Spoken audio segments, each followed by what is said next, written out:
Ladies and gentlemen, would you please rise for the playing of the Sibling Rivalry Baseball Podcast. And here's your host, Jana, and her big brother, Jeff. Thanks for stopping in for another edition of the Sibling Rivalry Baseball Podcast. Happy to have you here. Got a packed show today. Gonna kind of take an overview of the Little League World Series. It's just kicking off. And then who's there? Not much more than that. What's happening with the Dodgers? What's happening with the Angels? And take a look around the baseball because it looks like we may have to add another wing onto one of the wheels there. A whole nother wheel, perhaps, with the way things are going here late in the season. Don't forget, you can find us on social media, on Twitter or X or Zitter. I don't know what it is. You can find us at Sibling Rivalry BB without the A. And on Facebook and Instagram at Sibling Rivalry BB with the A. And on our website. Oh, yeah. I cut you off. I just am excited. It's our 20th episode of the season. Yes, yeah. It is. 20th episode. And now you've thrown me off. I don't even know what to do with that now. Yeah, 20 total episodes for the season. Overall, our 119th. And find us on our website, siblingrivalrybb.com. Check out the Fanatics link and get some gear from your favorite team or golfer or whatever else. Yeah, it's all there. Whatever you want, because you're helping us out. So we say get what you want, and the more the better. Yeah, the more the better. That's the key right there. So why don't we go to Pennsylvania? All right, it's something that every little leaguer hopes for, but very few ever see, and that's a trip to Williamsport, Pennsylvania, for the Little League World Series. There are a lot of teams. In fact, there are a couple of teams I saw, and off the top of my head, I don't remember who they were, but that were there last year as well. It's different players. I was watching some different watching the games, and they're like, oh, he was part of last year's team.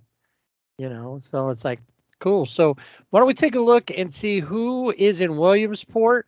We'll talk more about it next week as far as like how everything's worked out and what who's moving on and stuff. But why don't we just take them in order as they are off of littleleague.org and the Meet the Teams section for the United States bracket. Why don't we start in the Great Lakes region? Yeah, representing the Great Lakes region, the New Albany, Ohio Little League. I guess this team didn't look like they were going to make it, but they powered through because they had lost their third game in the tournament, in the Great Lakes region tournament. And they met Illinois, beat them, and are in Williamsport. In the Metro region, Smithfield, Rhode Island. And this is a theme, maybe, because they also fell in they lost their first game, but then they came back to win. And not only they won 10-7 against New York. Yeah, it looks like a couple of their players, Connor Curtis, pitched very well, and some timely hitting by Braden Castellone. So those are guys we're going to have to watch to see. And they end up beating New York a second time to find their way to a Metro region win. Who's coming out of the Mid-Atlantic region? Media, Pennsylvania. Oh, and they got the blue and the red uniforms. Yeah, those are pretty sharp. They got like the pattern on the sleeves. I like that with the solid. Those are pretty sharp. This is Pennsylvania's 36. So a team from Pennsylvania, there's 36 Little League World Series berth. And they swept Yeah, they didn't have to lose one to come back and win. They took it No. all. Boom. A team that I got to see play, and I didn't really think they were going to make it all the way through here because they got kind of shook up by South Dakota. And out of the Midwest region, it's Fargo or Fargo, Yeah, and this is North Dakota's first ever appearance. Wow. So that is cool. So I think maybe I'll be rooting for Fargo. Yeah, they had a pretty decent team. They're representing, like I said, the Midwest region. They had to fight through after losing to South Dakota to make their way in. We go to the Mountain region, which did watch a couple of games out of the Mountain region. They were played in San Bernardino. They had two different regions going there, the West and that. I got to play on that field when I was in Little League, but That's cool. not during playoffs or anything.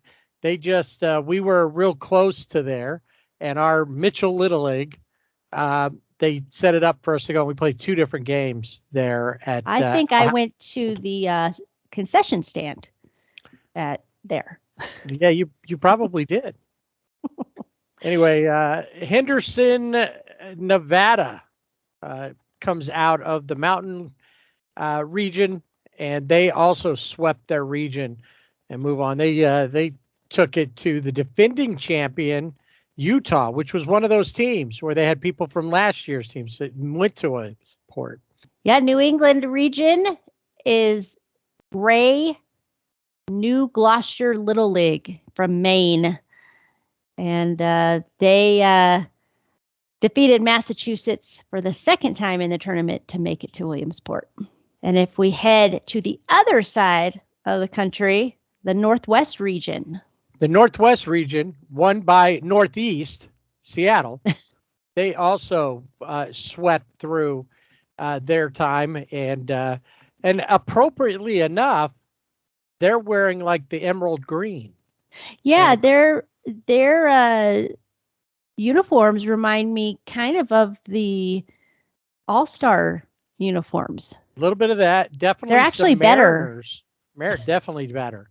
Some Mariners feel to that. A little bit of that blue and green. And the green is not quite a seafoam, which would be closer to what they do, but but they're definitely representing their area.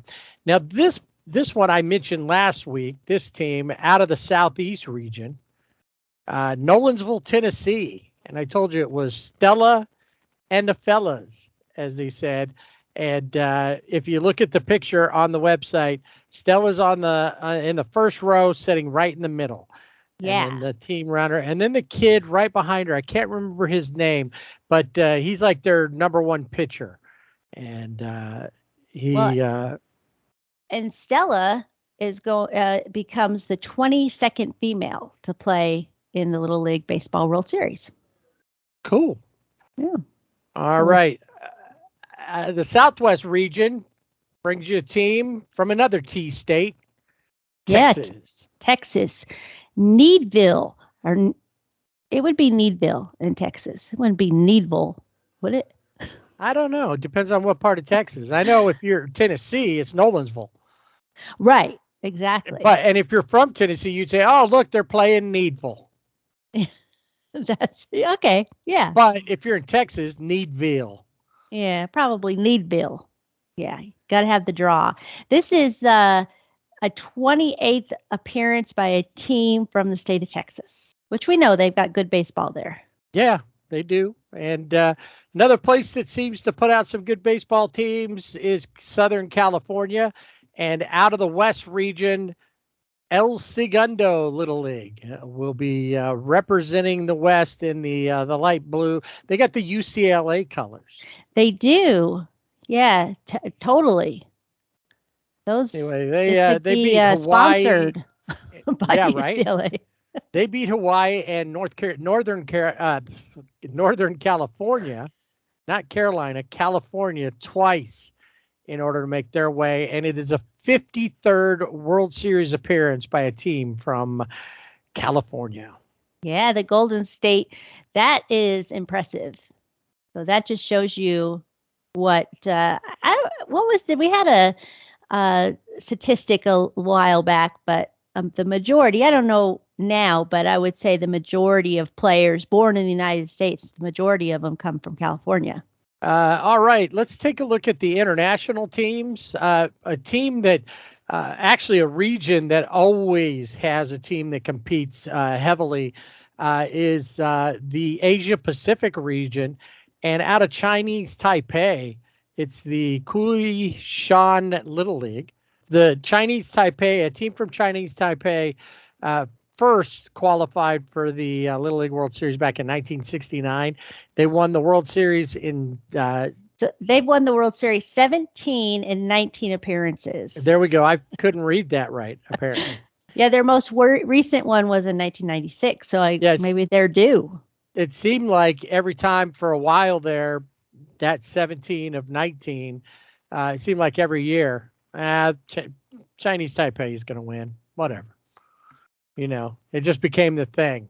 There's certain teams, that you expect to win, and they were definitely the ones that you expected to win. From the Australia region, right? Yeah, the Hills Little League from Sydney, Australia, and it's Sydney, New South Wales, and they're representing the Australia region. And this is the third time that Little League, Hills Little League, makes the trek to Pennsylvania. And they're wearing, with the exception of the white pants, their jerseys look like the Mariners City Connects almost. Yeah. With the way that blue and the black. All right, now we head up north, to Canada. Yes. Saskatchewan. Saskatchewan, North Regina Little League. Right. Not Regina, Regina. That's right. And so they're representing the great country of Canada. Kinley Jansen must be excited. Yeah. Curacao is in Williamsport, and they are the returning international champions from 2022, and they were unbeaten in their region tournament. And then they're in the same body of water, Bayamo from Cuba. Yeah. They took the Cuba region. So they're making history. This team is making history because they are the first Little League program from Cuba to participate in the Little League World Series. They qualified to become the 29th international country to earn a spot, and they will qualify again next year because they'll have an automatic entry. For Europe and the Africa region, a team from the Czech Republic, South Czech Republic Little League. And they kind of got Diamondbacks vibe going here. They got purple, looks like purple, and the turquoise, pretty cool. This is their first ever appearance in the Little League World Series. I was thinking Charlotte Hornets. Yeah, that too. Yeah. I always think I saw the purple and I thought Diamondbacks, especially their throwback. The throwbacks. Yeah. Not the current ones, but the No. Yeah. This is the first time since 2014 that a team from the Czech Republic is being represented, and they outscored their opponents 49-11 and were undefeated in tournament play. So they are going to be tough. And then another region that always seems to have a team, because one of our favorite players, and probably everybody's favorite player, Shohei Ohtani, who is from Japan, Tokyo, Japan, the Little League, and I am not sure. Let's see. Musashi Fuchu. That sounds pretty close. Musashi Fuchu. Yeah. And they are right now, Japan in this is seeking their third ever World Series title. They've made this particular league that's there, been there in 2000, 2003, and 2013. They won the title in the last two trips in 2003 and 2013. Japan made its first appearance in the Little League Baseball World Series back in 1962 and is only behind Canada and Mexico as far as appearances. And then we'll swing way over across the oceans to Latin America. Right, Maracaibo, Venezuela, South America. They are sending their team there, the San Francisco Little League, and they are sporting the Miami Dolphin colors. Yeah, there totally. There is no baseball team that has those colors. No. This San Francisco Little League, they earned their first trip to the World Series. This will be the 21st time a team from Venezuela will play in the Little League World Series, with the country's latest appearance coming in 2019. Another one coming out of kind of South North America, Central America, would be the Mexico region. And Municipal de Tijuana, Mexico Little League will be on their way to Williamsport, just over the border from California. They earned their spot to come north. They scored nearly 50 runs in their tournament run, and they made this particular Little League made its one and only trip to the Little League World Series back in 2013, which is one more than many other Little Leagues have made. And they came in third place that year, beating Connecticut 15-14. And since we're talking about uniforms, their uniforms are the flag of Mexico. El Tri. El Tri, that's the flag, is what they call the flag, El Tri, which is the three colors. So rojo, verde, and what's the other? What's white? Blanco. Blanca. Yeah, depending, I don't know, is it feminine, masculine? That's the part always gets me. Yep, that's it. All right, and then finally, the last team to make it in is from Panama. And the Panama region, the active 20-30, I don't know, 20 y 30 Little League from Santiago de Veraguas, Panama. And, yeah, I was looking at this, the name, but none of the kids look like they're between 20 and 30. So no. just so you know. Yeah. Although there's been times in the past where there's been kids that you would think, are they old enough? Or, I mean, they seem a little old. Yeah. All right. So those are the teams that you have to root for. Pick one. I always like to grab somebody from the international and then see how it comes together in the final, U.S. versus the international teams. I don't know. Just reading about Czech Republic, I'm kind of thinking they may be the team, but then again, Mexico was scored almost 50 runs.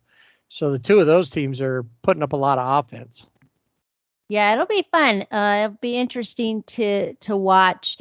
Play started yesterday and will run through Sunday, August 27th. Lots of fun stuff going on. They make the atmosphere of the Little League World Series very much like going to the All-Star game for MLB or the World Series, playoffs where you have interactive, just, things going on outside of the stadium. They even have a Little League home run derby that will be happening. And that will be happening on the 24th. And it's going to be the top 8 baseball and softball sluggers from across the nation. So they'll get to come and see how far they can, how many home runs can they hit. And, it is sponsored by T-Mobile, just like the real deal. So that's cool for the kids. And ESPN is going to be covering, they cover all of the World Series, Little League World Series games, and they will be covering this one. So if you're interested to see the home run derby, it will be on Friday, August 25th. on ESPN. So you can catch that.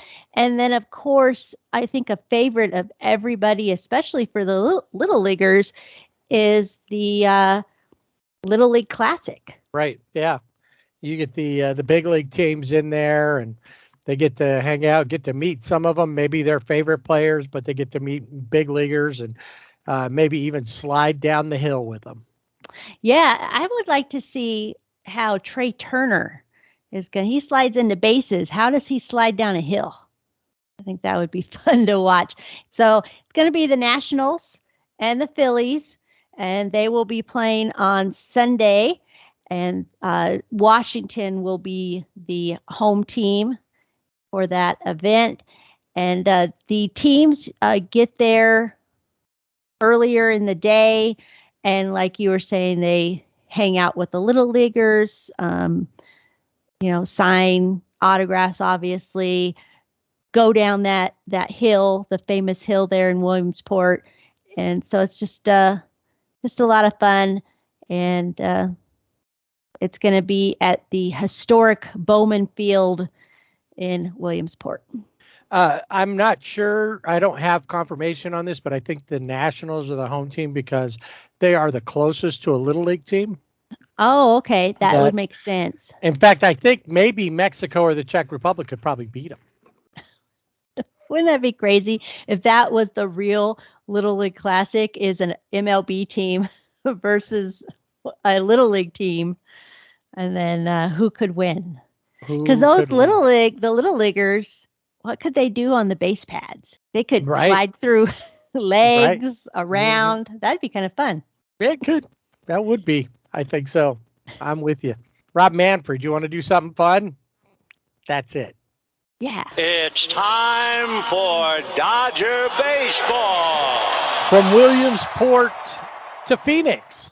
We were just talking about the D-backs, and the Dodgers left after winning the series with the Padres and headed to Arizona, a team that fallen off and fallen far. They've dropped to 500. The Dodgers come in, and while we're not real sure how they're going to play this short series, only 2 games, they got to play them, so they did. They did, and this was a blackout week for me. Dodgers start in Arizona, like you said, for the 2 games. I had a friend there at the first game, and he said, I think all of LA is here. Yeah, so it looked like it. I was watching that, and when you were watching on TV, if you weren't paying attention to where they were, you looked up, it was almost all blue behind the plate. Or, yeah, I was able to go back and watch, highlights and things like that. And if you weren't watching, you're just listening, you would think, oh, they must be at home. Right. But they weren't. Nope. It was a close game. The Dodgers seemed to have it in control. And then in the 8th and the 9th, Arizona kind of made it interesting. Yeah, they did. Julio Urias is on the mound for this one. And the Dodgers almost blew a 4-0 lead. And it was 5-2 entering the 9th. And the Diamondbacks tried to get a comeback, but it didn't work. And but they did come within 4. So it was 5-4 was the final score. But they couldn't do it, which was good because it looked like I was like, oh, okay, this game, I'm just kind of keeping an eye on the score. And then I look again and I'm like, what is happening? Oh no, it's the curse of Phoenix again for the Dodgers. Julio actually looked pretty good there, went 6 full innings, only gave up 4 hits, no runs. It was actually Alex Vesia, Brusdar Graterol, and Evan Phillips, who, while Evan got the save, Vesia put 2 on Brusdar, let them come home. And then Evan Phillips decided they needed 2 extra, just make them feel better about themselves, apparently. And then he shut it down. He was like, okay, that's it. That was it. That was done. With that, it goes without saying who was probably leading the offensive charge here. And then along with him, Mookie was 2 for 4. Kike had a double out of all that stuff. But yeah. Well, and this was interesting too in this game. David Peralta, who is a former Diamondback, played there a long time. He had made an incredible catch, robbed a 2-run homer off of Carson Kelly hit, and he was able to snag it. And I know there were a lot of Dodger fans there, but it seemed like even the Diamondback fans were applauding the effort. Yeah, he was a favorite there, from what I understand. So they get out of there with the win, and they lived to play Wednesday night. Knew somebody at that game too. Yes, yeah. Blanca was there. She was out in the right field area, and they were trying to get Jason Hayward's attention. They kept yelling happy birthday to him because it was Jason's birthday. And honestly, that game, if you went because you wanted to see like a really exciting game, if you're fine with pitching duels, then you were at the right game. Bobby Miller and Merrill Kelly matching up. Both would go 6 innings in this game, but Bobby gave up only 4 hits. Merrill 6 hits, but neither one of them gave up a run. It wasn't until the bullpen got in there, and it wasn't until like the 8th inning. Yeah, with 2 outs, which is Dodger fashion. It was Freddie Freeman who had a double, his 42nd double, MLB leading 42nd double, by the way. Will Smith was walked intentionally. Max Muncy, of course, drew a walk because that's what he does. Loads the bases. And who's the hero coming back in grand fashion back to Arizona? David Peralta. Singles, which brings in Will Smith and Freddie Freeman. And Freddie Freeman. Yeah, I don't know why brain stopped working there for a second. So brought in Freddie and Will, and that was all that the Dodgers would need, and they walk away with a 2-0 win, and then they head home. Yeah, they head home for another blackout for me, but I want to go back to that Arizona game. Merrill Kelly is 0-10 in his career against the Dodgers, and not because of the way he pitched in this particular game. It's just that there was no offense for the Diamondbacks. This was a special weekend for the Dodgers and for Fernando Valenzuela. Los Angeles made August 11th, Fernando Valenzuela Day in Los Angeles. And the Dodgers retired his number 34. That number, he's the last Dodger to wear it. And the last time he wore it was 1990. That sounds about right. I'd have to go look, but yeah. Yeah. So Fernando Mania weekend with the Rockies in town, and Dodgers do not disappoint. Got Kershaw on the mound. He only goes 5 innings, but I think that's kind of how the Dodgers' MO is. He just got off of the injured, the IL, and hopped off the wheel, goes and pitches 5 innings, gives up 3 hits, only 1 run, does give up a home run, has 4 strikeouts. But then Ryan Yarbrough, who comes in and has been really good, especially that's kind of how the Dodgers have been using him, is as the middle long reliever, because he pitched 3 innings. And so he's not in there usually for just an inning. It's usually 2 or more. And even though they were keeping Kersh just kind of monitor him and keep it. In 5 innings, he only threw 67 pitches. If his name was Tony Gonsolin, he would have already been to almost 100 in 5 innings. Yeah. So. Yeah, exactly. So quick and down and dirty, does a great job. They get the win to start off this 4-game set. And then, of course, that was Thursday night. Friday night, you already talked about what happened. That's Fernando Valenzuela Day forever in L.A. And they retired the number.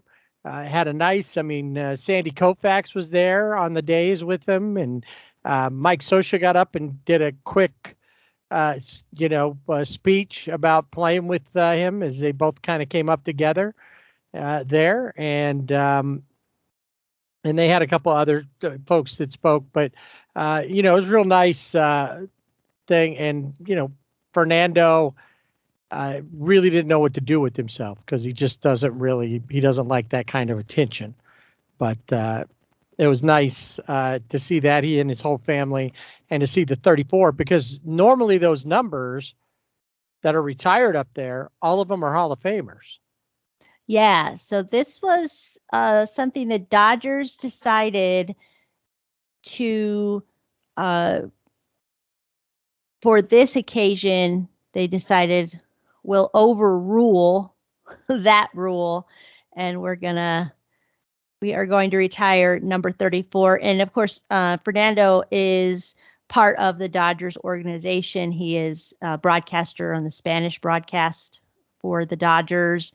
And he obviously, he's not going to be in the Hall of Fame because towards the end of his career, he, just didn't do great. We have a story about Fernando. I don't know if you remember, we saw him pitch against the Rangers, and he was playing for Baltimore, and he was on the mound. Mm-hmm. And the next morning, didn't have a great outing. Rangers win.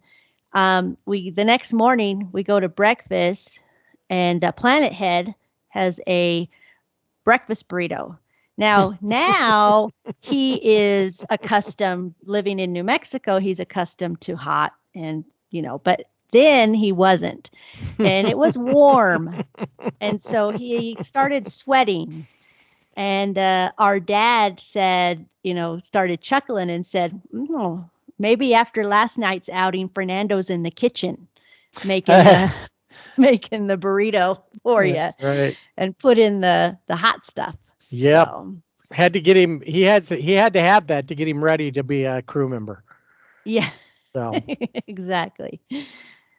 Anyway, and once again, the Dodgers didn't really fool around with it. They didn't score a lot until the 6th inning. They got a couple of runs. The Rockies got their 1 run in the 4th, and then the Dodgers went ahead and scored 4 in the 7th to grab a 6-1 win. Lance Lynn, once again, great overall grade down. Only goes 5 innings, but gives up 4 hits. Does give up the 1 run. No home runs though this time, but struck out 9. And it was a jumbo jack night. 16 total strikeouts amongst all the pitchers. And they got to go up for at least a third of the inning versus old friend Justin Brule, who gave up, allowed 4 runs. So I guess he was like, "Oh, I miss you guys. Here's a little gift." Right. I missed you so much. Well, like I said, this is blackout time for me whenever. Now, Arizona I was disappointed about because they're with MLB now, has the broadcasting rights for those. I guess they always did, but they broadcast those games. However, you still have to buy, because it didn't start at the beginning of the season, is what I'm told, and it was in the middle. You still have to buy like the special package on MLB TV, which I think is not right, Rob Manfred. Not right. But that's all right.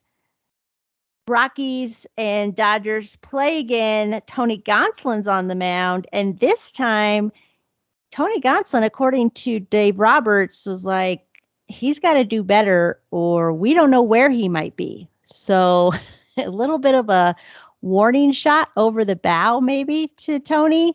And the Dodgers end up winning 4-1. Mookie Betts is out of the lineup. He had been, now I think the night before he'd been hit by a pitch, but this was just because he just was not, he was under the weather. He was not feeling well.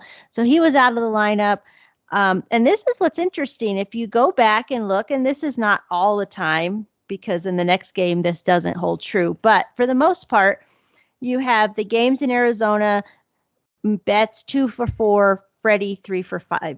Mookie 0 for 4, 2 for 4 for Freddie, 1 for 3, 1 for 2, 2 for 3, 1 for 4. That's Mookie and Freddie. And then this time, David Peralta's leading off. He's 1 for 4, but Freddie's 0 for 3 because he's missing his buddy, his bro. Must be he feeling low. He's feeling low, but like I said, the Dodgers pull out that win 4-1. Will Smith had a home run. James Outman had a home run, who has really turned it around. We were not sure. I mean, he was an early Rookie of the Year candidate. Maybe that is coming back. Maybe he's, it might be. Maybe, I don't know if that he'll win, but we'll be in the running if he keeps going the way he is. And Ahmed Rosario also had a home run. And after Gonsolin, 6 innings, gave up 3 hits, 1 run, did give up a home run, had 6 Ks, but it was Brazier, Gratterall, and Evan Phillips, who got a 17th save, who came in and just shut the Cardinals, the Rockies down. Yes, I mean, because they were playing so well that they were even they were shutting out 2 teams at the both times at one time. Yes, and then Game 4, the last game, Dodgers already had wrapped up the series. They had won the series, but you got to win the last one to sweep it, and the Dodgers sweep the series 8-3. Julio Urias is on the mound, and I think this is probably his best effort of the season.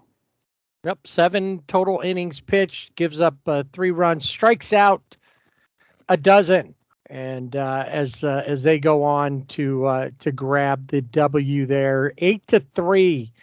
And who was back? Mookie. Was back. Now, here's the thing: Freddie went 0 for 4. I know. So now what? How do you theorize that? I don't know, because I was looking at the one, but then I didn't realize that he was 0 for 4. But in that second, I don't know. Maybe he was so happy that Mookie was back. Or maybe he was mad at Mookie because Mookie was out that day. So I like that. I think he was upset, and he was pouty. He was grumpy, and he just couldn't get a hit that day. I think he did get intentionally walked. So yeah. So, but that was good, because then that meant like Ahmed Rosario could have could kind of get in there and do. He had a double. So that was kind of Freddie like. Max Muncy scored 2 runs. He walked on 1, had a hit, and so he was spreading the wealth. Other people were able to. Well, yeah, do that. Mickey. Miguel Rojas. Yeah. Now this one is interesting. Now he had a home run. This is his second home run as a Dodger. 4 RBIs in the game. Now we all know that Kike Hernandez likes wearing colorful cleats, and I think Miggy does too, but maybe not to the same. I don't know, not oomph as Kike does, but I guess Miguel Rojas said to Kike, "Hey, if you're playing second and I'm playing short, our cleats, we need to match." And they did. And Kike said, "He rakes in my shoes." Yep, they had the neon green cleats on, and they did look like. And that's the one thing that's been coming up a lot, is that these guys who have come here are. Lance Lynn has said it. David Peralta mentioned it.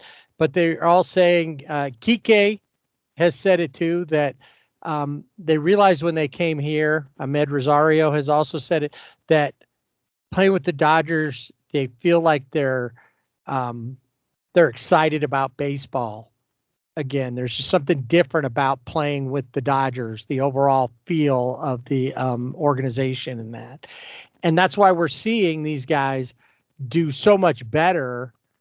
You know, Kike and Ahmed Rosario are both hitting over 300 since they became Dodgers. Yeah. Lance Lynn, of course, he's playing for the White Sox, and, you know, they've just been a bad team this year, but he's really pitched pretty well. And the last outing, not giving up a home run, that's different. He's given up fewer home runs each of his outings.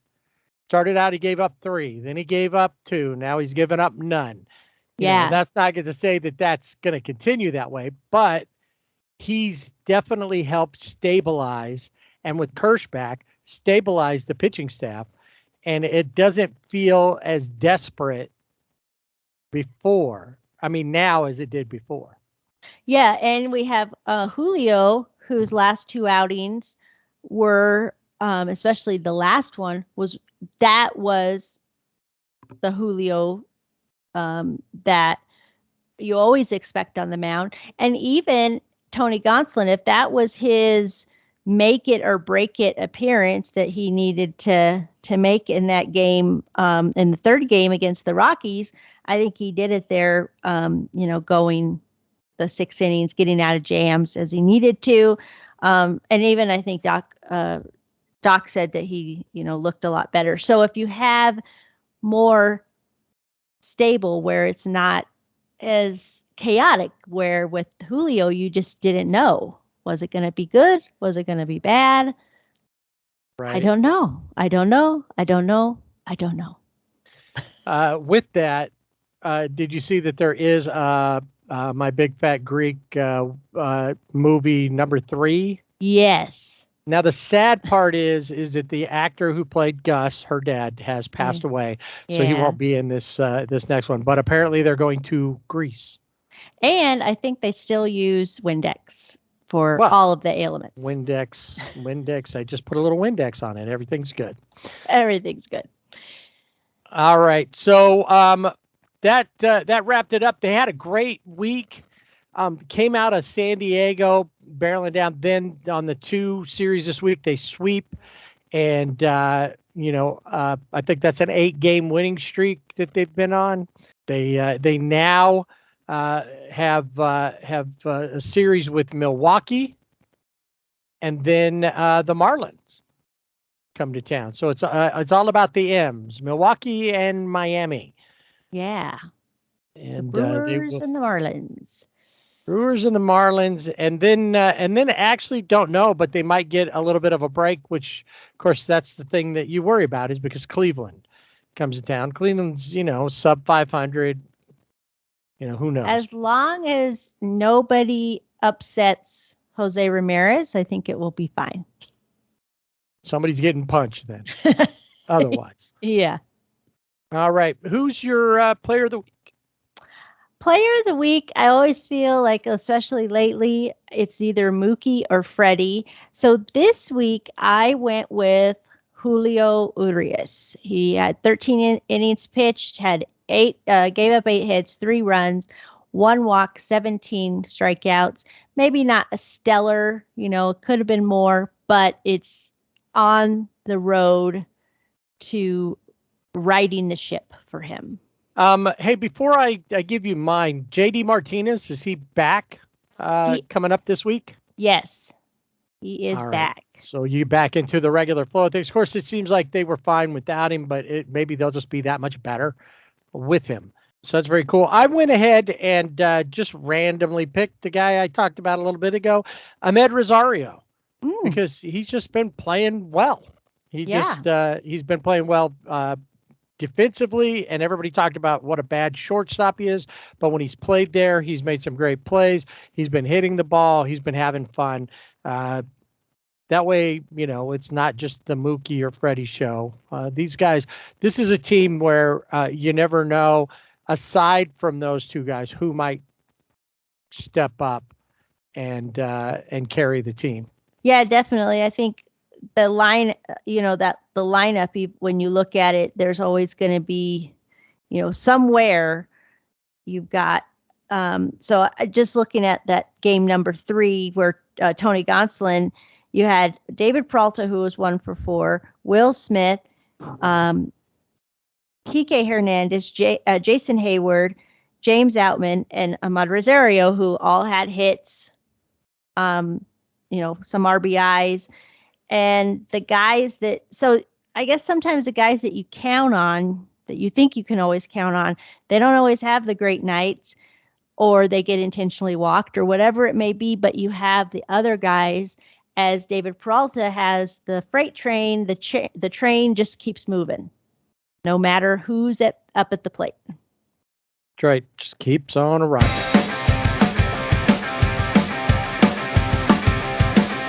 By this time last year, we had already gone from the Angels segment to the Silver Lining segment. The Angels season was pretty much done. I think the Angels season got cooked right around the time that they fired Joe Madden. And, not that they couldn't have turned it around. They could have, but it wasn't in the stars for them last year. And once again this year, they are dealing with a lot of injuries. Remember, we said there was 17 people on the wheel, 18 at one time on the wheel.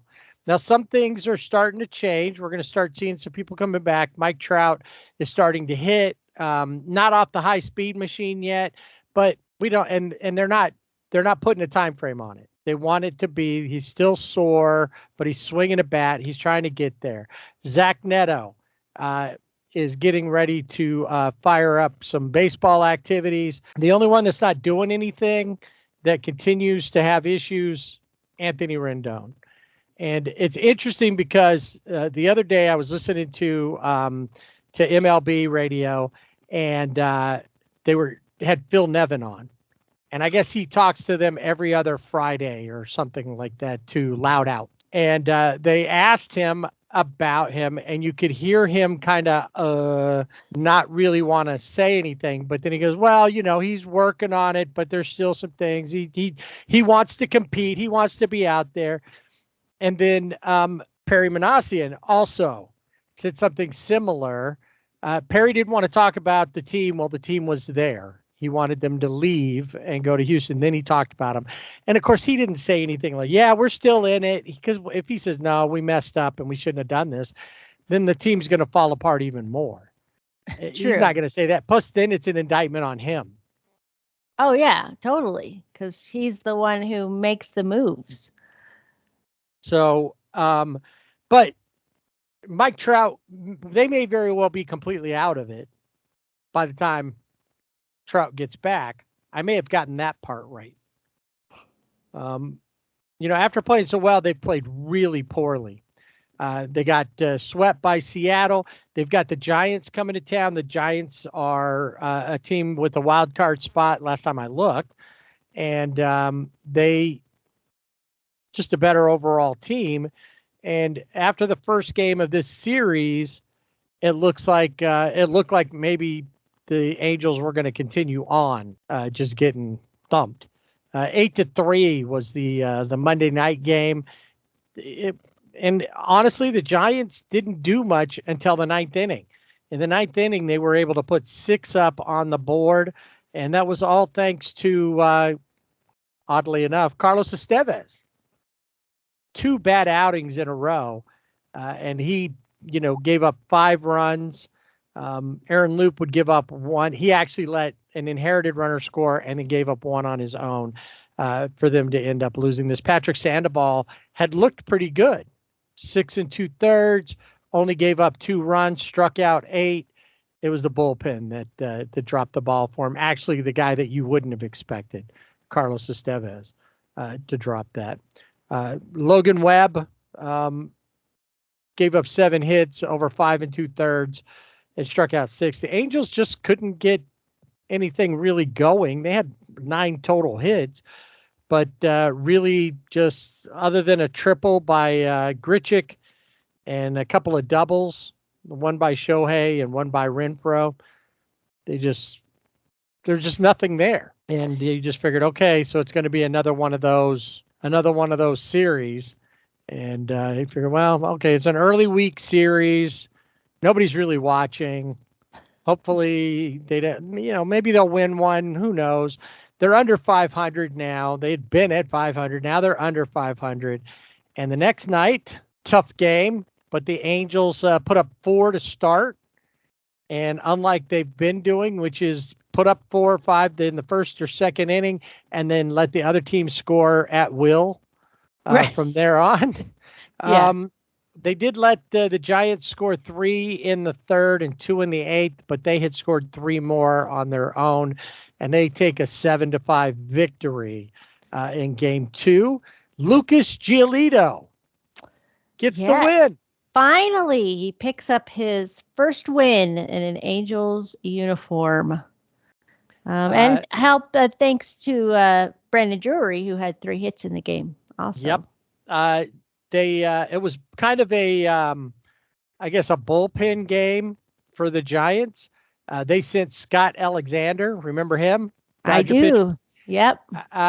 He faced 3 batters in the first inning and 3 hits and 3 runs. So that was the end of it. That was it. He got no outs, so officially didn't pitch a single inning in that game. Alex Wood, former Angel, did pitch. He gave up a few runs to help the Angels out, and it was Dominic Leone who ends up with a save, his first while with the Angels. But Lucas Giolito grabbing his first win with the Angels, goes 6 innings, only gave up 3 hits and strikes out 7. So it was nice to see him do that. Like I said, he did get some help with from Brandon Drury, 3 for 5 in that game. A few hits. Luis Rengifo, 2 doubles. Shohei was 1 for 4 with a stolen base and was walked intentionally. But they were able to do that, and they take that game. So, hey, they broke their losing streak. Yeah. And they head into the final game of this series. So they're back at 500. Who knows what's going to happen? The Giants draw first blood, score 1 in the second, and hold that lead until the bottom of the 6th, when the Angels would score all the runs that they need. They scored 4 of them, and were able to hold that, stop the Giants from doing anything. You can thank, Brandon Drury once again with a single that scored Rengifo, and then Mike Moustakas.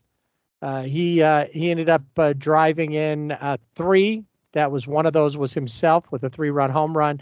Shohei and Brandon Drury score those others, and they're able to, like I said, hold on to that and get ready for their road trip.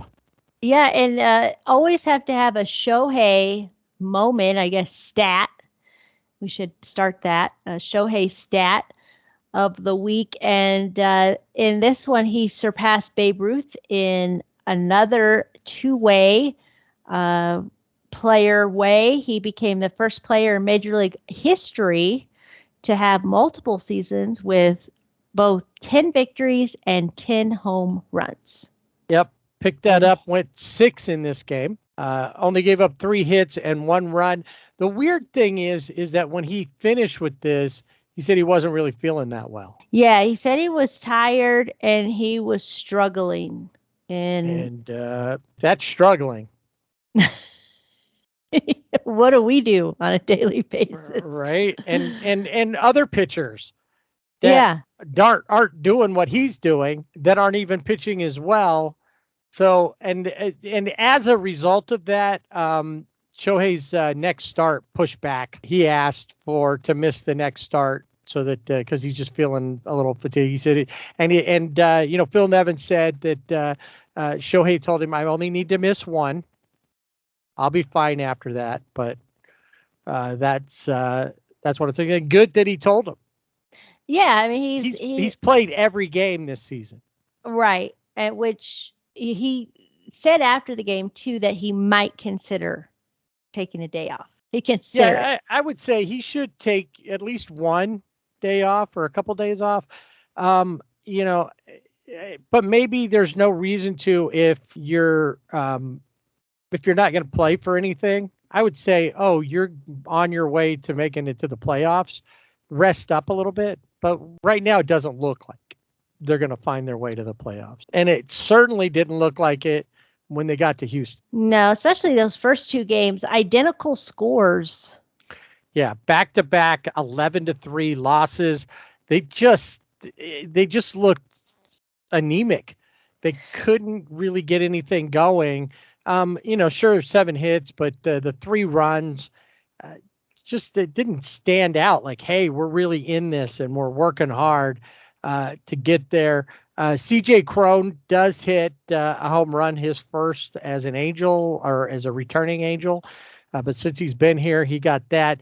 Overall, they were up against Justin Verlander, who went 6, gave up all 3 runs, struck out 7, and gave up that 1 home run. It was really a bad outing for Reed Detmers, who only goes 2 1/3, gives up 7 runs on 7 hits, 2 of those being home runs, strikes out nobody, walks 3. He just looked terrible.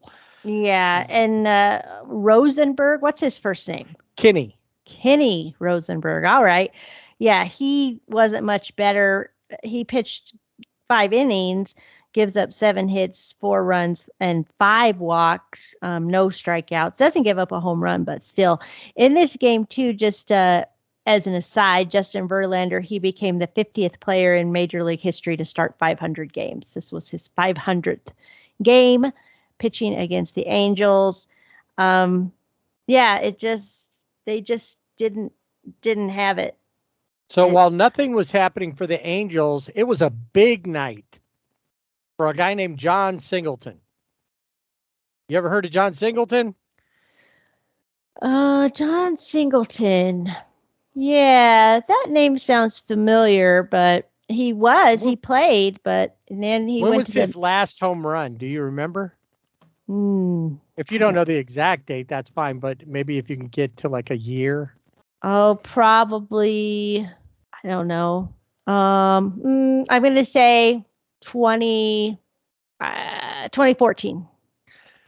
You almost 2015 was the last time that he had hit a home run. So close. Out and away from baseball, or at least the major leagues.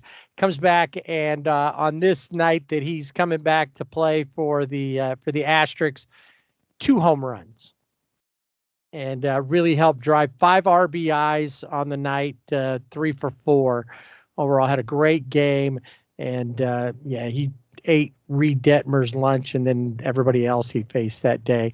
He had the 2 home runs. The upper part of the Altuve was 2 for 3, but overall Bregman, Alvarez, even Kyle Tucker, they were all offers.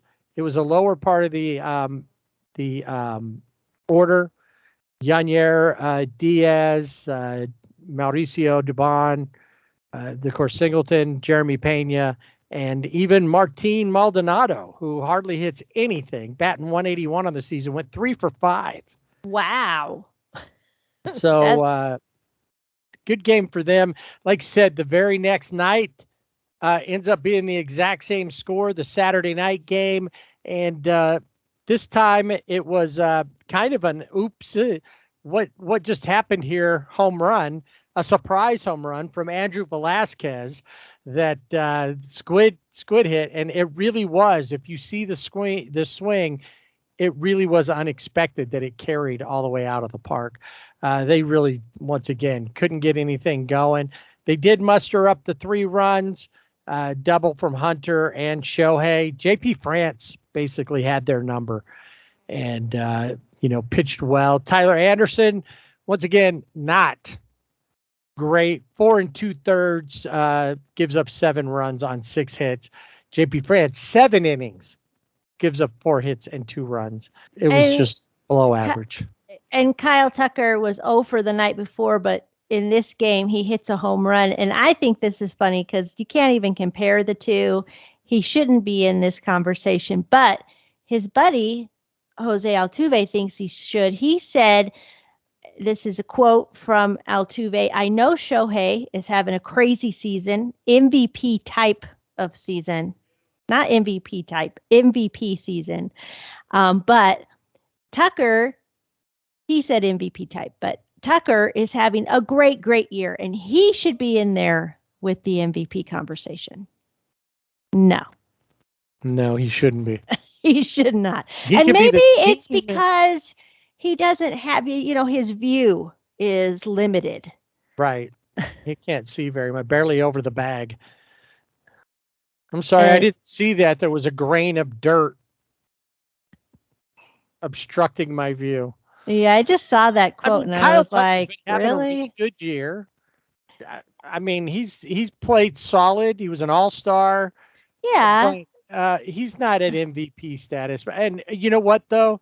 If I'm Kyle Tucker, I have to appreciate that my teammates got my back and thinks that I'm playing that well. You know, I gotta appreciate that. But yeah, no, he's definitely doesn't need to. But I did hear his name come up somewhere when somebody goes, well, maybe to a lesser extent, but I don't think so. Yeah. Nope.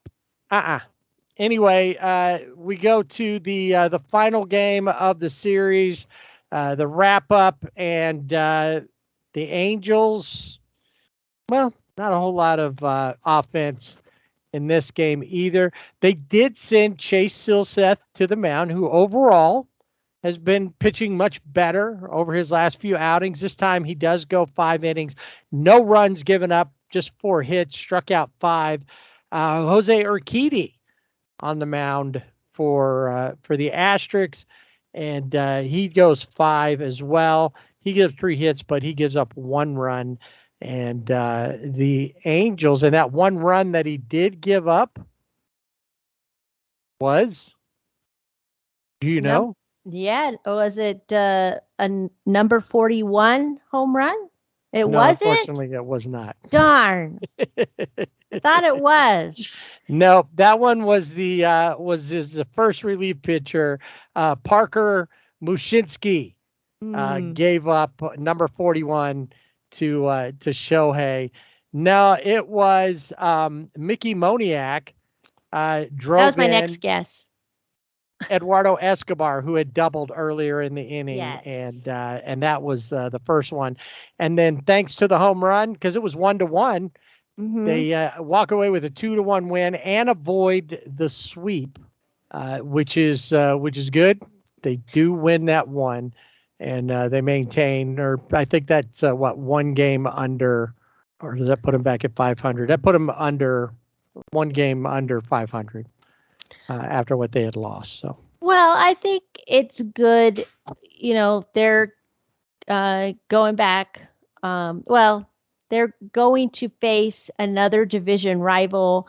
So ending that series on a high, I'm going to say high note, but on a more positive note, they leave with not a win. Loss. On not a loss. They did win. So, but they do have to face, they're going up to the Grill in Arlington to see the Rangers. And we'll see how that goes. And then you've got Tampa Bay coming to the Big A for a weekend series.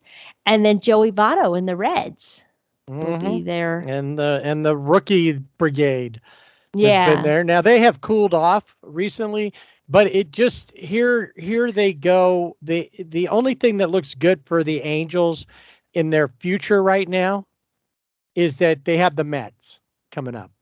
But even that, the Mets have all-stars on their team that can play. Lindor and Alonso alone, can really change the complexion. So it's not a given that they're going to beat them. But out of all the when we look at their schedule's pretty tough with the teams that are going. And it makes it look like, as I was looking over schedules for a lot of the teams, they have a bunch going on with teams that are good teams, that are playoff teams right now. And it makes, when they lost to teams they should have beat earlier in the season, and when they weren't chasing wins every night, that those come back to get you now. Look at Tampa Bay. Tampa Bay fell off a lot after the All-Star break, but because they played so well at the beginning and they won those games, and they're still winning enough now, they don't have to worry about falling off so much. Yeah, they're not playing catch up so much Right. as, you just keep getting further and further behind. So those games in Houston, I mean, everybody knows for the Angels, those were must-win games. They came out of there with one. And the same with the Rangers. What's that series going to look like? And then when they get home, what's it going to be? They've got Tampa Bay. Then they have to go to Tampa Bay still this season. Yeah, that's true. They have, when you look at what they have coming up, they have Philly. Philly's in a playoff hunt. They got the A's coming up, but they've had issues with the A's. They got to deal with the Orioles as well. Oh, yeah. The Indians, tough. The Guardians, who they've had issues with in the past, and the Guardians play a lot better than their record indicates a lot of times. And then they got to deal with the Mariners again, and who knows where they'll be in the mix at that point. They got Minnesota, who is leading their division, got a better record than them. Like I said, Tampa again, and they still have to play Texas one more time. Luckily for them, Houston's done. They don't have to play the Asterisks again this season. But unfortunately, that means they're not in a position to gain ground on them if that's who they need for the wild card. Right now, Toronto's the team, and Seattle's still a couple of games out. And even when Toronto seems to lose, they come back and they win in chunks, and they maintain their position. So, all right. Anybody for the player of the week for the Halos? No, I always try to find somebody, and this week I don't know. I just couldn't find someone. Maybe you found someone, but I didn't. And I have to say, when I was thinking about the Angels, remember, I think maybe it was our second season. There's a song by it's a Moving Pictures. I think that's the band, Moving Pictures. Yeah, the band is Moving Pictures. And I always think of the Angels fans, What about me? It isn't fair. I've had enough. I want my share. Can't you see? I want to live. But you just take more than you give. I want to win. That's right. And the Angels fans want to win. But they're so defeated, Angel fans. Like, I think I saw a tweet. I think you sent it to me. They talked about it was Cody Bellinger. Oh, the Angels could sign Cody Bellinger. And then somebody came back with a comment and said, yeah, so he can go back to his, 2021, 2022 season form, Right. It's like, you're so defeated. It's such a defeated fan base.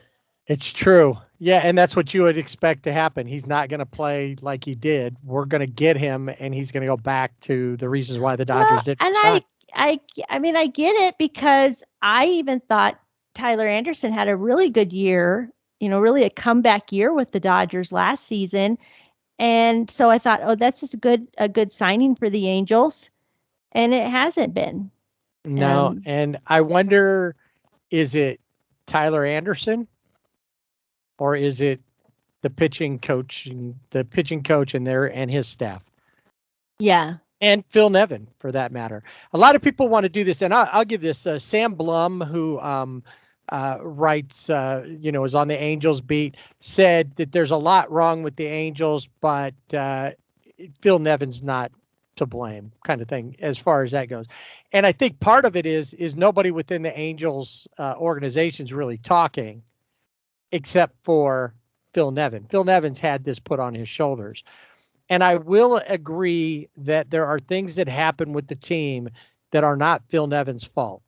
We know how this works, that the front offices across baseball send down, here's what your lineup should look like. Here's the players that are available to play today. Don't pitch this guy. Don't pitch this guy. So we know that there's a lot of that in there. My problem is that, and we were comparing like the Dodgers and the Angels. The Dodgers, why are they winning? Because they're playing fundamentally sound baseball.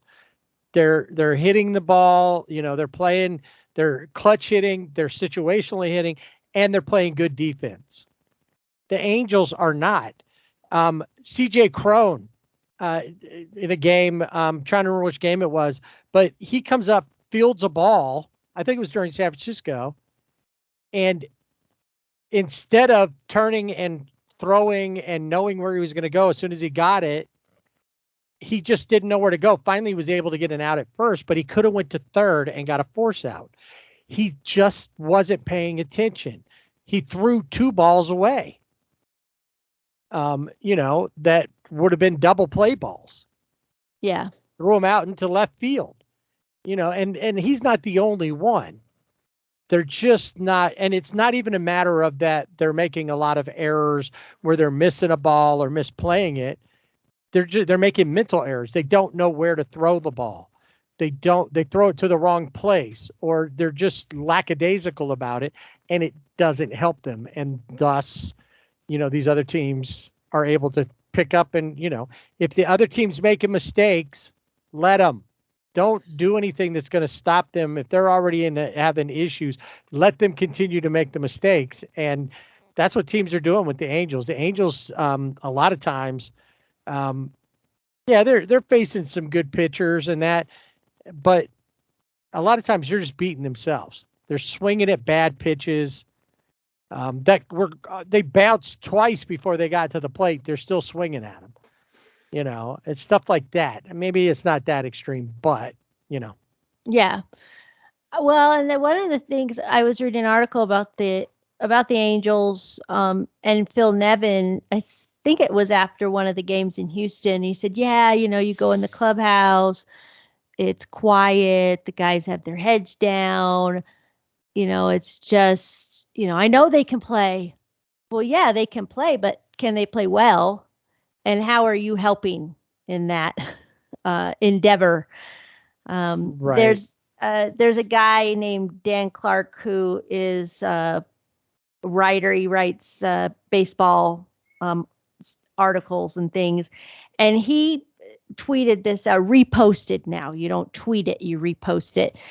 He said, people who should be fired: Brian Cashman, the New York Yankees GM, Buck Showalter, Bob Melvin,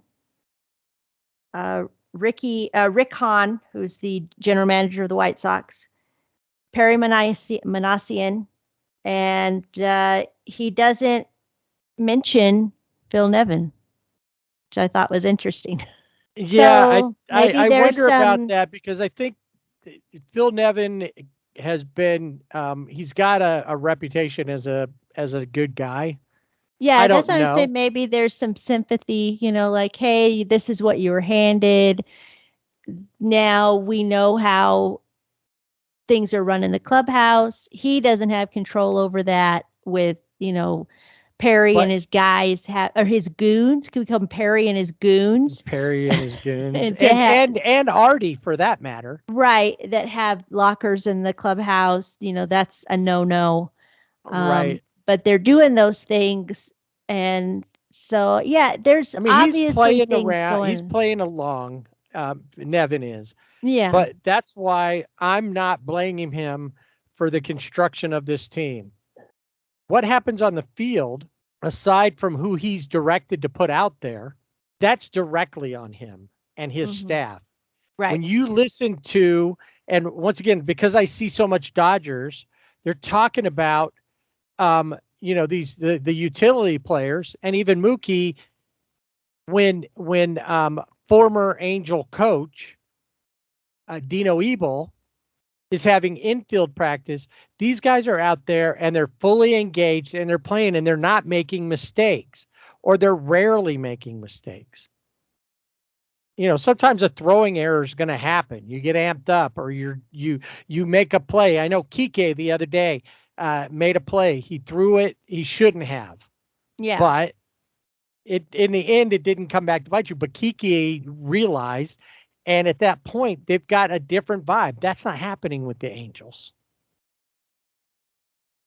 And I almost feel like sometimes there is, when you see Shohei sometimes, it almost feels like he's realized the ship is going to sink.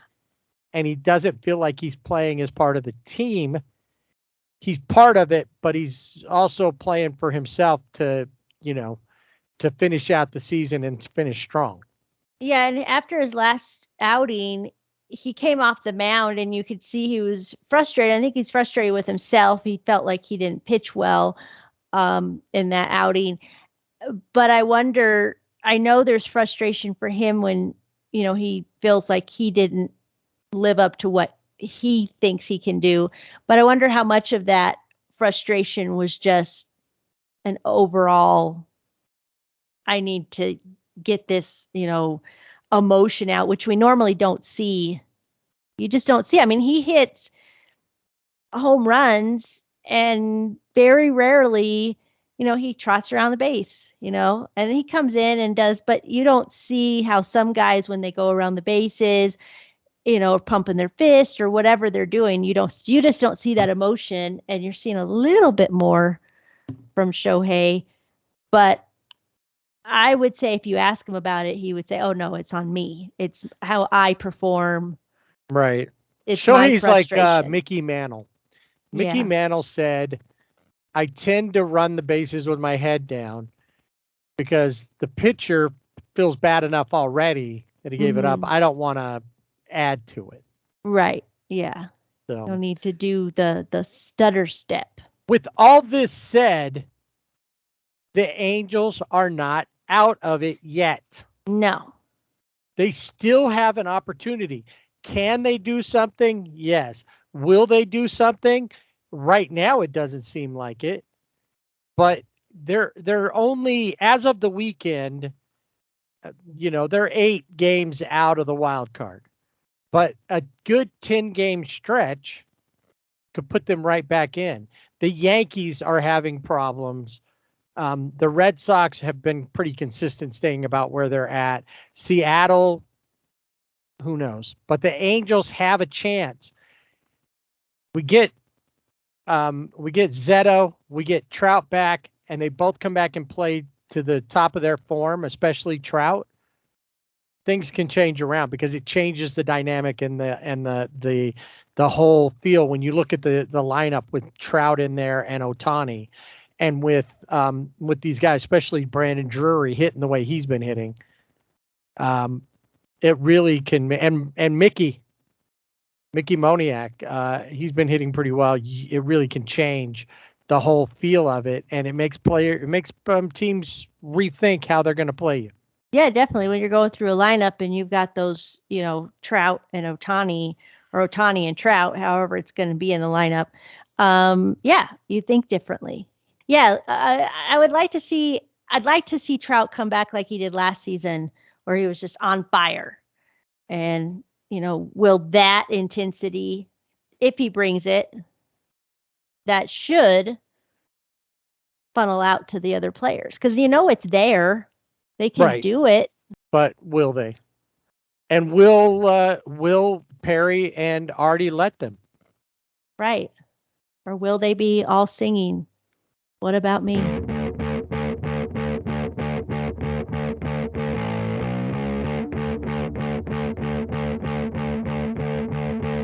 Hey, I don't think I told you about this, but I'm gonna take the bullpen cart on my trip on Friday.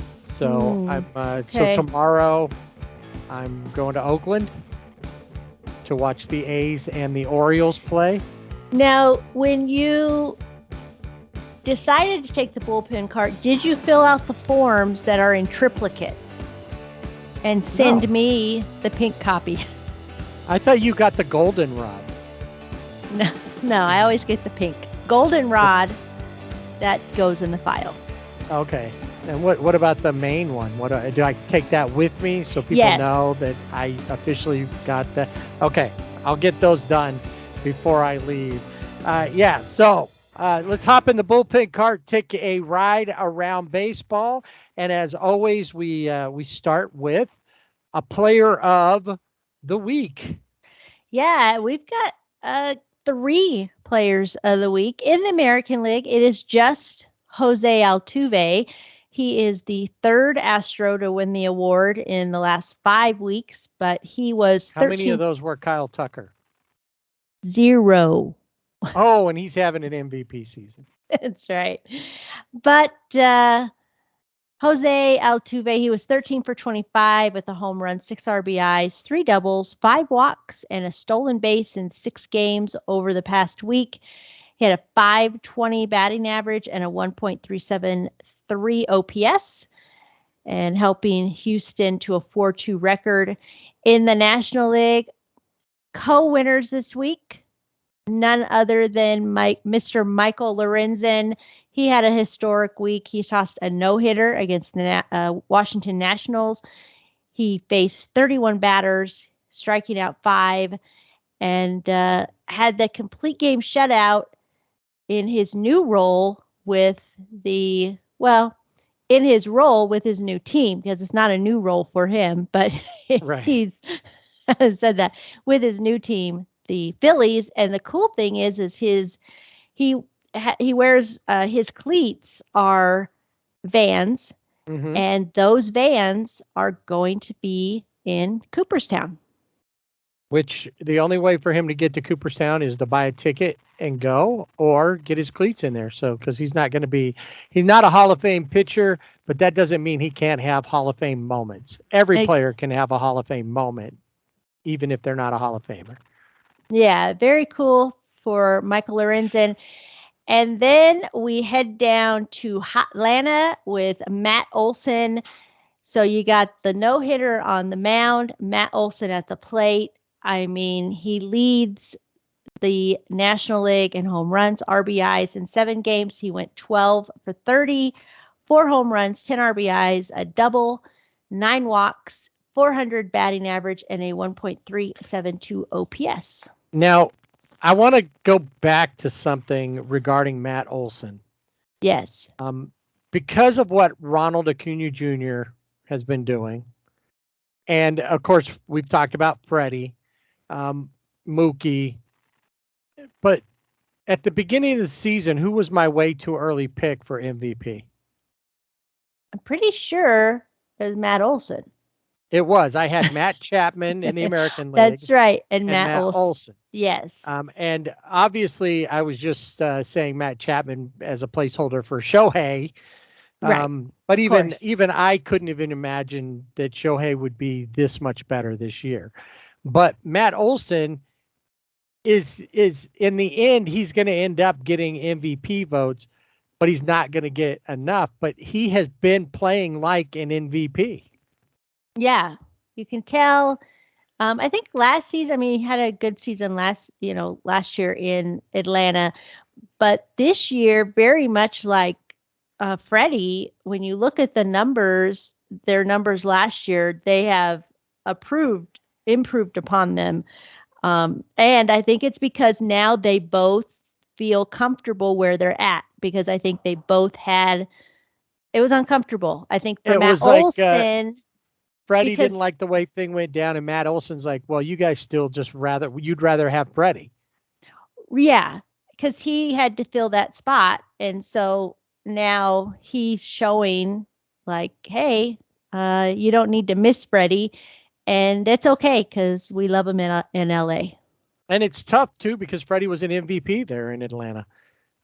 So he's really had big shoes to fill, and he's been doing it. Yep. Atlanta without him may not be the best record in baseball. Yeah, definitely. Ronald Acuna Jr. is doing great, speaking of Atlanta, they've got some issues that they're dealing with injury-wise. I heard about, and I'm sure you'll get to that. So those are the National League Players of the Week. Yep. All right. I want to tell you a story. I thought this was really cool. About a man named Jed? About a man named Mookie. And a man named Giuseppe. So he was on the on-deck circle in one of the recent games. It was an afternoon game at Dodger Stadium. And a lot of times where the on deck circle is there are fans, people sitting there. And this guy started talking to him and said, "Hey, Mookie, if you hit a home run, I'm going to name my daughter after you." And Mookie Betts like, "Don't do that. Come on. That's crazy. Your wife's not going to let you do that." And that, no, no way. So he thinks that his wife, the guy was talking to his wife on the phone during this time. So, they laugh and he's like, "Yeah, okay, whatever." So Mookie Betts gets up there, hits a home run, comes back around, gets to the home plate, comes over. The guy's going crazy. And, Mookie comes over, fist bumps him, and he just goes on, doesn't think anything more about it. Then, like maybe a week, 2 weeks later, something like week and a half, he sees on X that a tweet by this guy. And sure enough, there is his daughter's name, had a little girl, Francesca Mookie Mancuso. And he said, he told him, in the video, to the guy, he said, "That's my girl. With Mookie as her middle name." Yeah, why not? I mean, props to the wife, to his wife. You got to give it to her because, she's like, "Okay, I get Francesca, you get Mookie." Well, that seems fair, right? Yeah, why not? And the guy, and he, like he said, I didn't think anything about it, but but Francesca's dad, who I think his name is Giuseppe, he said, "A bet's a bet." And so he hit a home run, and I named my daughter Mookie. There you go. Gotta stay up on that.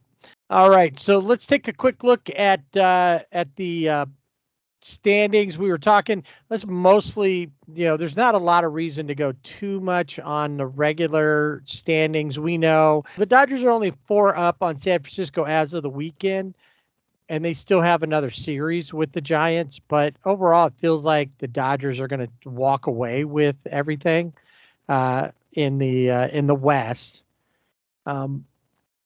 Cincinnati's only a game and a half back behind Milwaukee, and who knows what happens when they come in to play the Dodgers. That very well could cause them issues if the Reds can win and the Dodgers can beat Milwaukee. The Braves, 10 games up on Philadelphia. It doesn't seem like that, unless they fully collapse, that's going to change. The Rangers and the Astros could battle it out. 3 games separate them.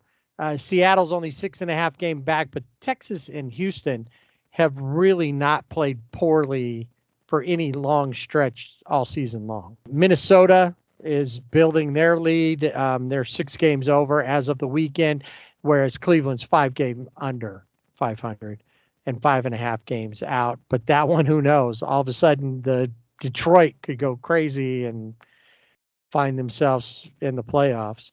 And then really don't know what to make out of the East. Baltimore has been playing really well. And as of the weekend, they've got a 3 game lead over Tampa Bay. Tampa Bay is coming to Anaheim during the week,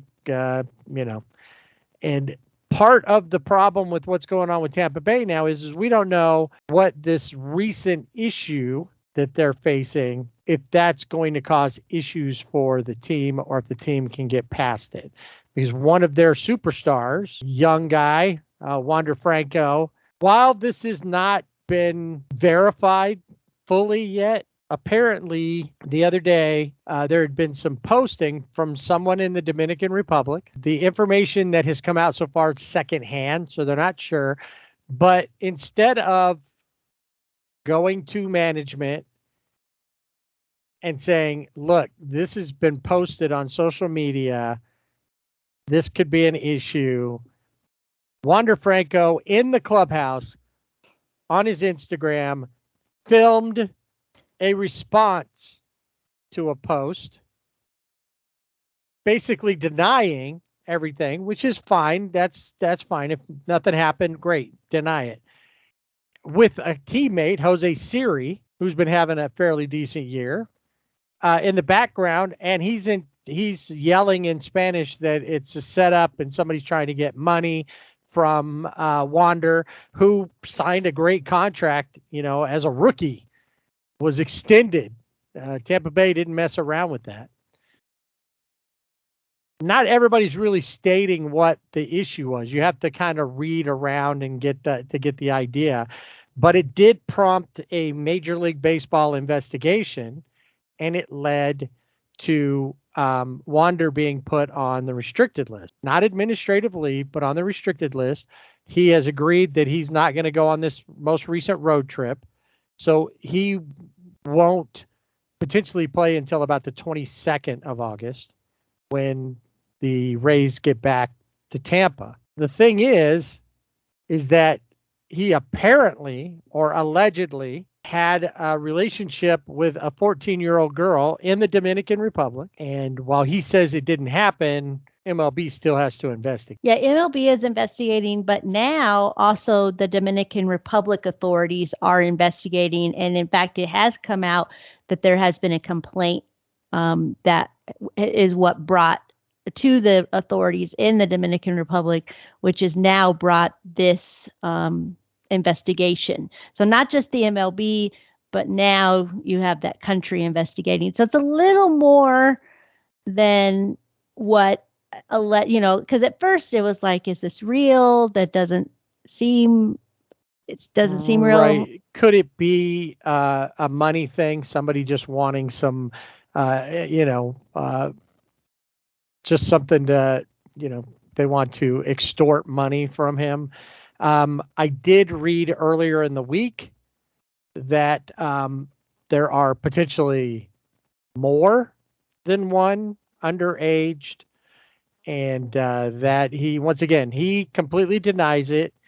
He didn't, he agreed to not go on the road trip to be a distraction or to any of that. And that let them go. Now, if he gets put on administrative leave, that changes things. And at this point, if this turns out to be true, this may be one of the shortest careers we've ever seen. And if that's true, then that probably means that his contract can be voided, because that doesn't fit into all the different clauses and things that play in that are probably part of every major league contract. And I know promotions are done way ahead of time. It just happened that the promotion at Sunday's game was a Wander Franco hat for youth 14 and under. So, not just not great.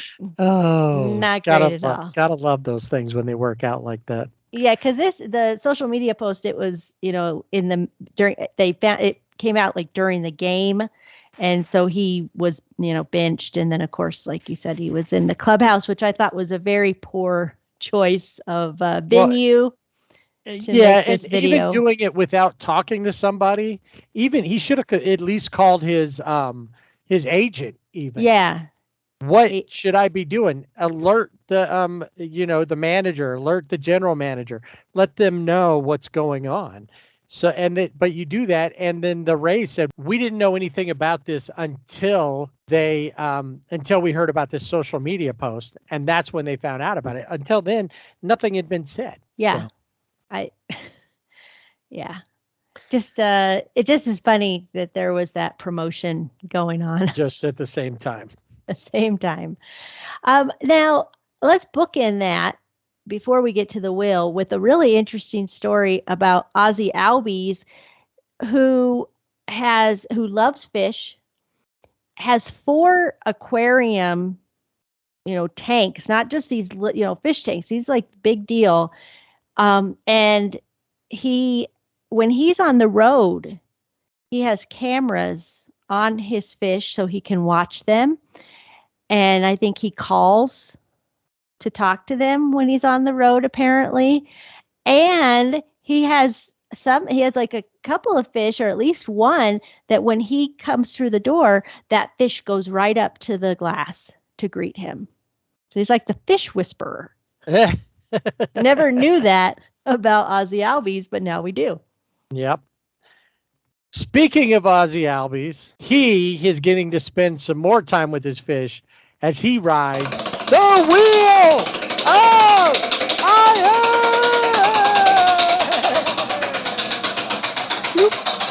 Bloop, bloop. Sorry, that's the only. I don't know how to make a fish noise. Bloop.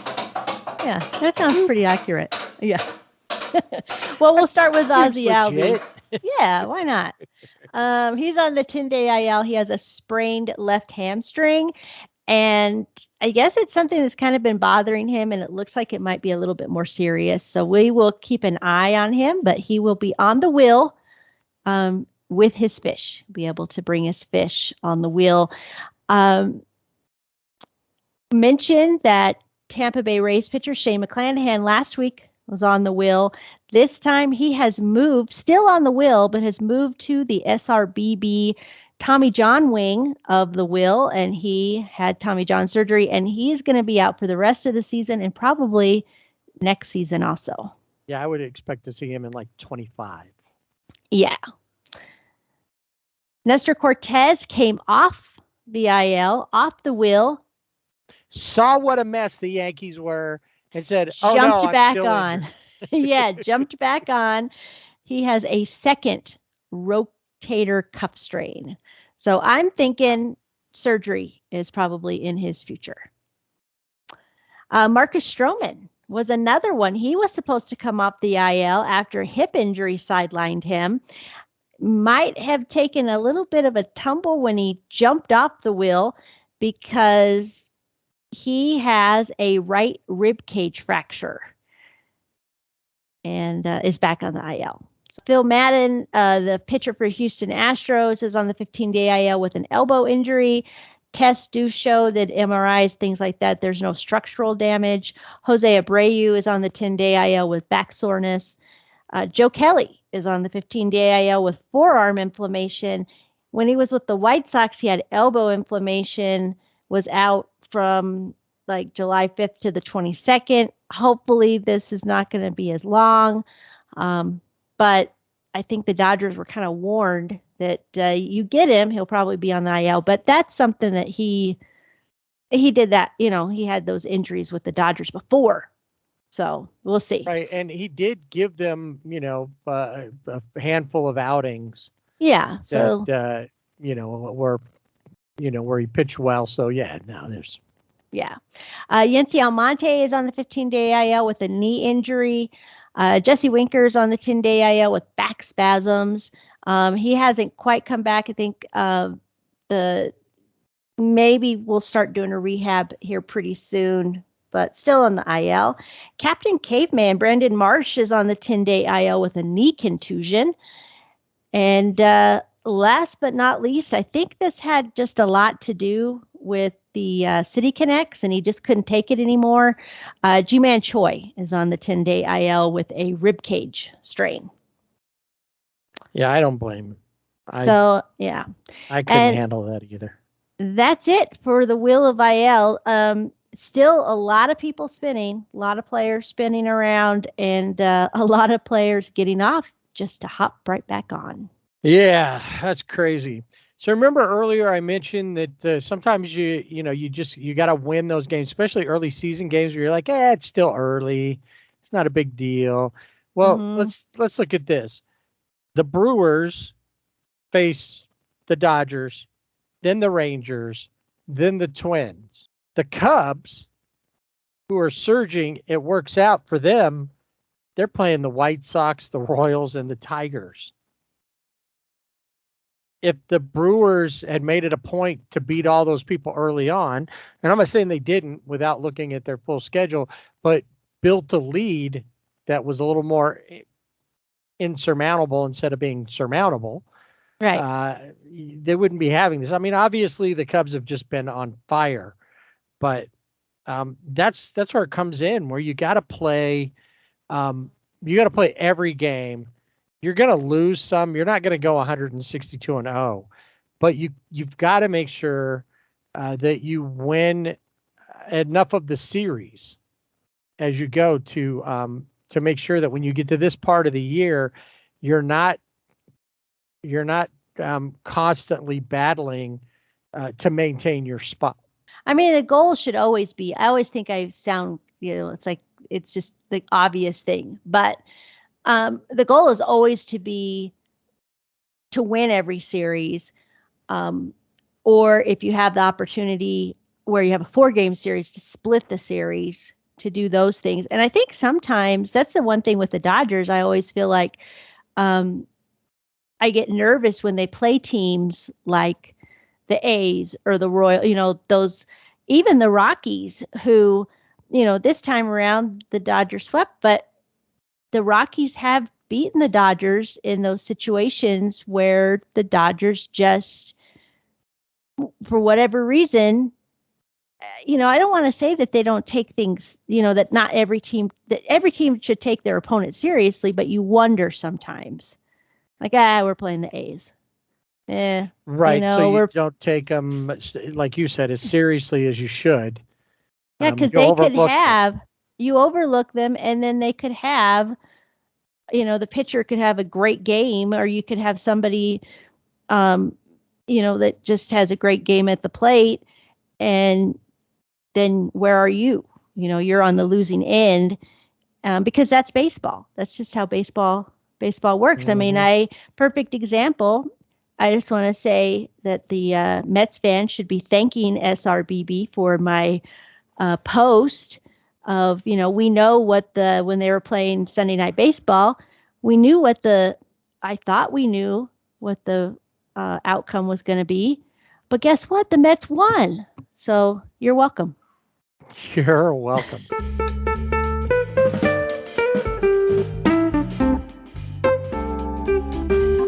That will put a wrap on this week's Sibling Rivalry Baseball podcast. We're going to roll the tarp out on the field. Hey, like I said, Friday night, if you happen to be one of the people who listen to the podcast,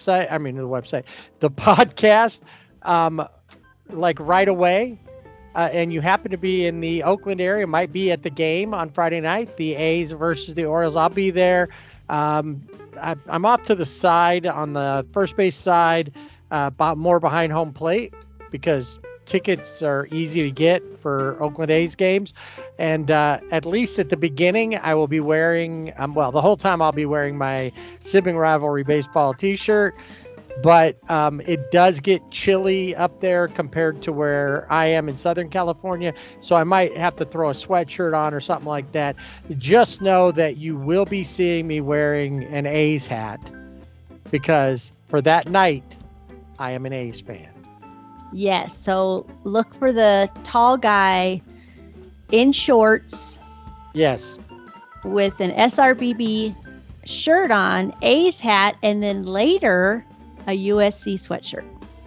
Maybe okay. A USC sweatshirt. But what I may do is get like a long sleeve shirt or something at the game, so that I can maintain my A's fandom for that game. All right. And for I think that'll be fun. And I look forward to hearing all about it on the next episode. We'll talk about that then next week, and we'll post some pictures. I'll send you pictures from there, and you can get them up. Social media director. And where would they be able to find those if they happen to be looking at Facebook or Instagram? At Sibling Rivalry BB with the A. And if they're looking at X, it would be Sibling Rivalry BB without the A. Yeah. So, if you're on X and you see a post from us, just, hit that little heart. Like. Yeah, just like That's all. Like. Instagram. It's not a big deal. Facebook, wherever you are, just like it. And we will like you back. All right. Tell a friend, tell a neighbor, tell a telemarketer, tell a serial killer. We don't care. Whoever's listening, we're happy. Serial killers might like baseball. They got a lot of time to, to listen, especially after they're caught. While they're stalking or they're hiding out, planning things out or whatever, they could be listening to the podcast. Anyway, do all of that. enjoy your week. We'll be back next week. We'll talk more about Little League World Series, of course, the Dodgers, the Angels, and we'll have a little side statement about my side adventure to the Coliseum of Oakland to watch the A's and the first place Orioles. So until next week, don't forget to swing away.